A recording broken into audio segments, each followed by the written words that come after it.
Hi everybody, it's Jonathan here, Lead Matchmaker at Wayfinding. So in these kind of surreal, uncertain times right now, we're all staying home. Our building here is pretty empty.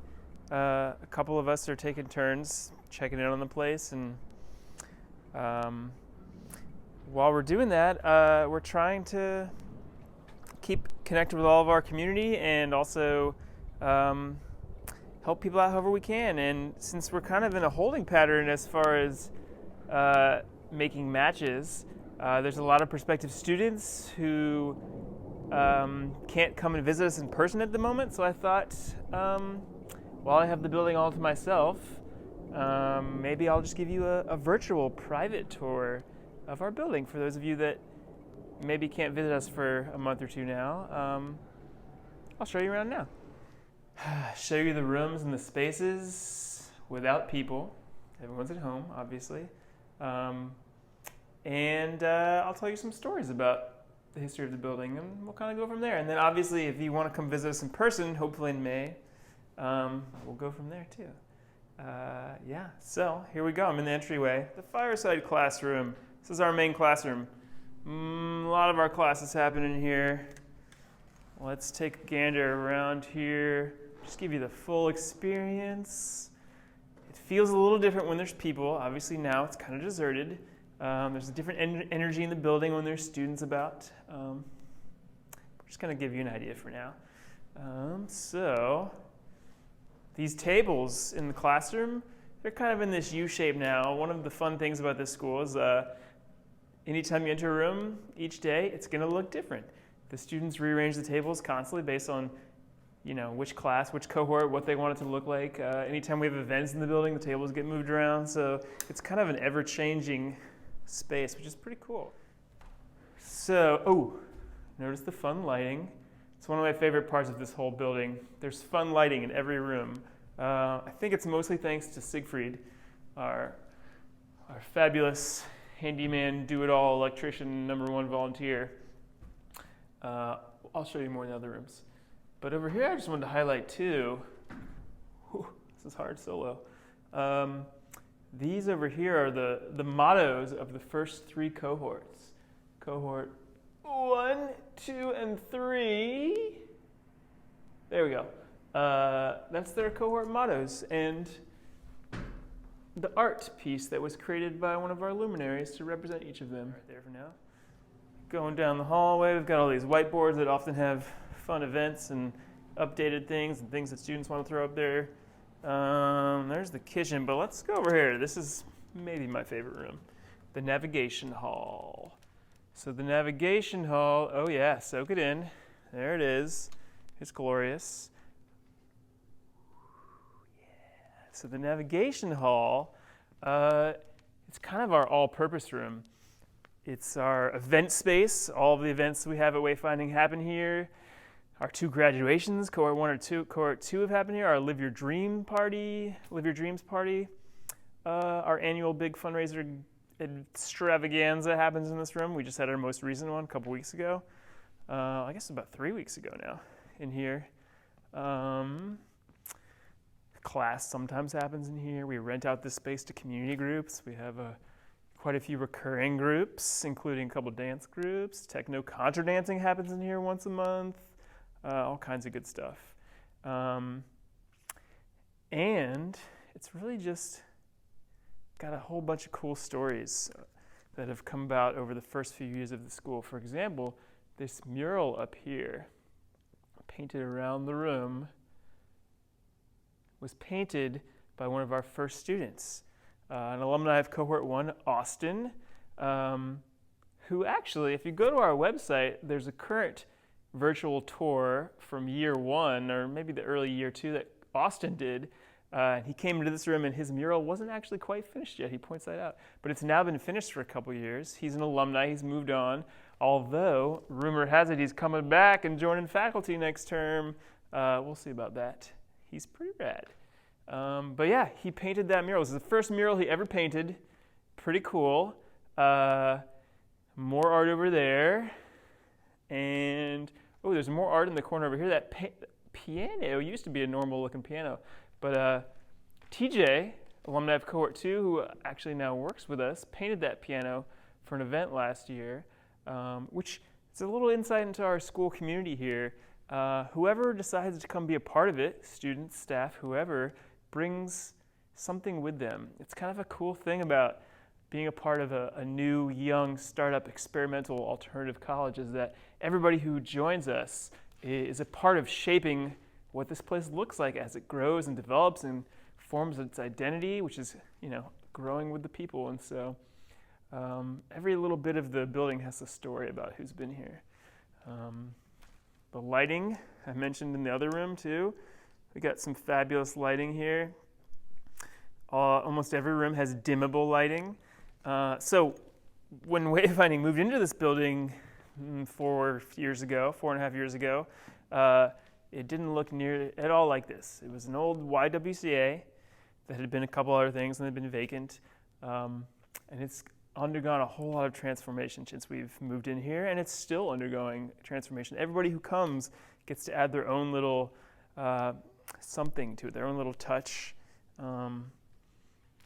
So as we go into each room, I'm going to make sure I show you all of the lighting. It's pretty cool. It gives us a nice homey feel. Oh, so because this was an old YWCA community center, you can obviously see this was probably the gym. There's also mirrors over there. Our stage over there. Our wonderful chalkboard. This is sort of our thing. You'll see it everywhere. It's on our website. It's, you've seen it everywhere. Has our courses laid out, our core curriculum, starting with the first class everyone takes, Wayfinding 101. Look at that, Jonathan Gibson. That's me. All the way through the good life, which is where we end up at the end of our 2 years. It's a kitchen, but it's a shared space for everyone in the building. We're all on the same page here, all on the same level, students, staff, faculty, guides. We're a community. We're equal. We share everything. We share the cabinets and the refrigerator. We've got shared food spaces, and we've got multiple ways to make coffee, including this espresso machine, which 3 people in the building know how to use, maybe 4 now. I've used it twice, getting better. We've also got traditional coffee maker, which is pretty much always running when there's people here, not when it's just me. Hey, here's the matchmaking office. Ooh, isn't that beautiful? I didn't paint that. TJ painted that. Oh, who's TJ, you ask? Well, you probably know. But if you don't know, TJ was in Cohort 2, graduated last summer, stayed on in a AmeriCorps Vista position. Wait, I think I even have a poster that says that. Oh, snap, AmeriCorps Vista. And so TJ is our equity and inclusion specialist. And shares the matchmaking office with me, member of the matchmaking team. That's where TJ sits when not self-quarantining. I miss TJ. This is where I sit, across the room in my desk. There's my water bottle. There's my shelf of fun stuff that I use to facilitate learning and growth. TJ's photography on the wall. There, and there. And there. Cool. All right, let's go back out in the hall. One of our coolest traditions that I really love is this thing that we do when our cohorts graduate, which we've done twice. Number 3, coming up this summer, we create these sort of movie poster looking displays for them when they graduate. That's a little glimpse into their story of their 2-year wayfinding journey, and they sort of determine what goes on there. They pick out the pictures, they pick out the descriptions, they pick out their own titles, like a curious explorer of new knowledge and artistic science thinker. So this is Cohort 2 up here. Hey, look, there's TJ, who I was just telling you about. So they get these posters for their graduation in July, and then the tradition has been that they then stay up on this wall for the whole next year. And so these folks have been up here since last July, and they'll be up here until this coming July when Cohort 3 graduates, and Cohort 3 gets their faces on the wall. Some of you might be thinking, if Cohort 1 was up here last year, where are they now? Good question. I'll show you. They're actually commons, common space for all to use. We use it for a lot of things. Gets used for meetings, gets used for classes. I taught Wayfinding 101 in here this term, which was fabulous. It's got some cozy seating area for studying or hanging out or napping. Another great place for napping up here. We got our loft. Whoop, there's a ladder, and up there, our fabulous loft. Good studying, good reading spot, good napping spot. Pretty excellent. Hey, look, over there's the alumni wall I was telling you about. That's cohort 1. So, cohort 1, there was 8 of them who graduated. The brave souls who agreed and committed to come to a school that had never had students before and stayed for the whole 2 years. They're pretty awesome. Also from cohort 1, there's an octopus. It's not real. Paper mache. I get excited and I talk too fast. So that was created for their graduation. It was one of their graduation surprises. And it just so happens that over their 2 years here, cohort 1 decided somehow, I don't know the full story, but they loved the octopus and it became their unofficial mascot. And so by the end, we had an artist make them this surprise. And it just so happened that there were 8 of them who finished the program. There were more at the beginning. And the octopus 8 legs, some amazing symmetry, meant to be, I don't know. Oh, there's another art piece there. We got a lot of art in our building. Oh, up there too, a big art installation. That's called our Founders Wall. That is a cool story. I'll be quick. So that up there was from a TEDx event that Michelle, so TEDx Mount Hood, Michelle runs that. A lot of our students participate in it. I think this is from one of those. Sorry, Michelle, if I got that wrong. But it was created by the artist in residence for that event, who then donated it to Wayfinding at the time because Michelle was just getting started on creating this Wayfinding thing. And we called the Founders Wall because on the back of each one of these little art pieces, I'll show you up close in a second, is the name of all the people that donated to the crowdfunding campaign that Michelle ran to create Wayfinding. So the artist who created that donated to Wayfinding. We put all the names of the people who donated to Wayfinding on the back. And there they are, the founders. Probably didn't get a very good look at that. My arms aren't very long. It's pretty cool though. My favorite part of that story though is that this art installation was made for a different space and then donated here. Well, donated to Wayfinding before the building was Wayfinding, and then it fit perfectly into this space. Didn't have to be altered or anything. Like it was meant to be. Pretty rad. Oh, another fun thing in our commons here, our library, which, as you can see, yes, is currently organized by color in a rainbow theme, courtesy of one Michelle Jones, our president and founder. Yeah, last year at some point, if you go look at the old video of Austin, it's just regular books organized by category or something. And at one point last year, Michelle was bored one night and came in and reorganized it like this, and it's fabulous. We love it. There's also some fun clouds up here hanging, remnants from a student's project that have lived on. Pretty cool. Okay, well, now that's most of the upstairs. Why don't we head downstairs? Yeah, okay. Oh, here's a fun thing right outside the matchmaking office. We've started doing this thing this year where when we have students who commit to the upcoming cohort, we put their names up here. So there's 8 folks here that have already said they're coming in August.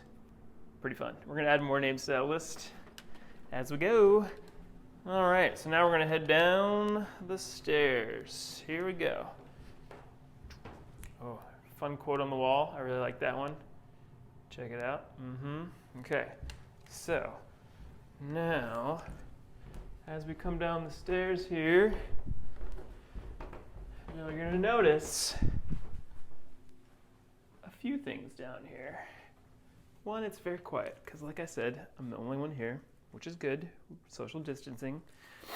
I'm also not touching things because, you know, trying to keep everything as germ-free as we can. So this room that I'm in now is the travel room, which has a couple things going. There's a travel theme. You can see the flags, various flags over there too. I've got a shelf of travel resources and globes and maps around the room, and it's also got some little cubicle private study spaces for students. That was something the early students at Wayfinding requested, because actually this basement, this downstairs, was pretty much a blank canvas when the first students showed up.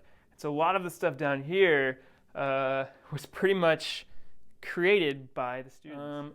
This office right here, this is where Michelle, not our president, Michelle with one L, who's our current creator in residence, this is her office. We're just gonna, I don't know, let's begin.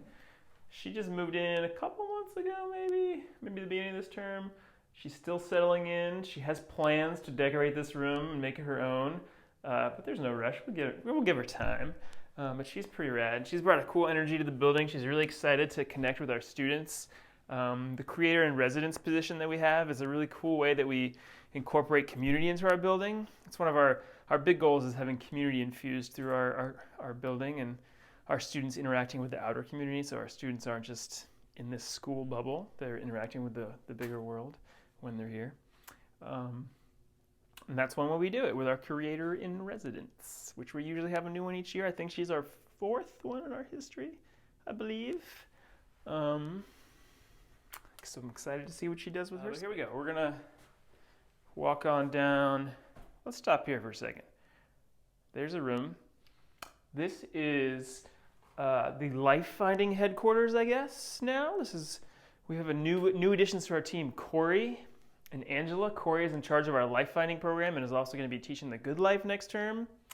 And Angela is our director of experiential programming, I believe is what her experiential learning programs, new title, I got to learn it, and is also going to be on faculty, and they work in this space, creating, basically they're the newest folks in there, bringing all kinds of new ideas into our building. It's pretty great, and they're awesome.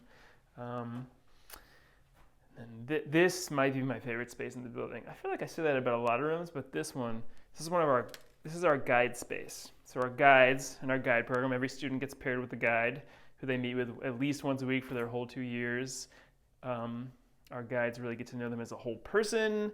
If you're watching this, you've probably already heard this spiel from me or read it on our website, but basically our guides are one of the more unique parts of our program. And this space is dedicated for them to meet with their students. And the reason I love it, well, you'll see. Let me show you first, and then, well, first of all, here's the door that's open. It says, "Grief and Gratitude, what is on your heart?" It's got a whole chalkboard paint thing where people have written their answers. And then, let's just take a look around the room here. Got a nice tree back there, which goes up onto the ceiling. Those might look like blossoms, but they're actually paper cranes. And then look down here. Oh yeah, there's the roots from the tree. They're still going around. And this back wall has some more stuff on it. In fact, if I close this door, I think it might blend right in. Oh yeah, there's more behind it. Let's see. That's where Michelle works. This is Michelle's office. Michelle with 2 L's, our president, our founder. That's where Michelle works when she's here, which, you know, she was here earlier today. She and I have been taking care of the building while everyone else is home, although keeping a good distance apart from each other, no worries. Let's see. Okay, here we go. The Gratitude Vault. The Gratitude Vault. So this, fun story about this room. When Wayfinding first moved into this building, when the first students arrived, cohort 1, this, like I said, it was sort of like a blank canvas down here. This room didn't exist. These walls here weren't there. If you saw Austin's video, he talked about that too. But these walls weren't here. This was a big open space. So some of those first students and first staff made this room. And it's transformed over the last couple years. It was meant to be an extra classroom. Hasn't really been used much as a classroom, more of a study space, gathering space, meeting space. Although in the past year, students have sort of started to claim it as a student lounge. We have a whole bunch of current ideas that are sort of starting to take effect about what this room is going to look like. One of our current students started to set up a gaming corner and is working on getting more gaming systems to have a gaming station for folks that are into that. We have some other students that are intrigued and interested and motivated to create some maker spaces, creative spaces for folks to create down here. Other students really want to have some comfy, loungy space and have ideas about how they're going to do that. So it's kind of going to be a all-purpose student lounge room. So we'll see. We'll see where it goes. Cool. So the Gratitude Vault, also sometimes called the Dungeon. There were some students that used it for Dungeons and Dragons for a while. I think I got that name from that. More cubicles for studying down here. That's most of our space. It's not quite the same without everyone here, but we'll be back soon enough. And we hope that maybe you'll be here too. So in closing, I came back up to the front again. In closing, if you're one of those folks that's really interested in coming to check us out, come May, hopefully, you'll be able to come visit us in person and see all this stuff for yourself and meet people and talk to people and see the space with action happening and people interacting. And if you're watching this and you're someone who's just learning about us, I am available right now to talk on the phone or video chat. Not to meet in person at the moment, obviously, but I'm totally willing to have a conversation and start helping folks explore more about this possibility of this community that we've created to help people learn in the way that works for them, to live their life on purpose, all that good stuff. So yeah, while we're kind of all pausing, just like the rest of the world, we're also still pushing our mission forward, which is to help people learn and grow the way they want to and to maintain this community where we can all do that together. Even though we're all in different places at the moment, it's really important for us that we stay connected. And so I'm hoping this little virtual tour video will help with that in some way, help people stay connected, even if they're feeling isolated or alone. So that's what I'm here for. If you want to talk, you can give me a call, you can email me, you can go to our website and find me there, or anyone else. I hope you're all doing well. I hope you're staying healthy, staying sane. See you soon.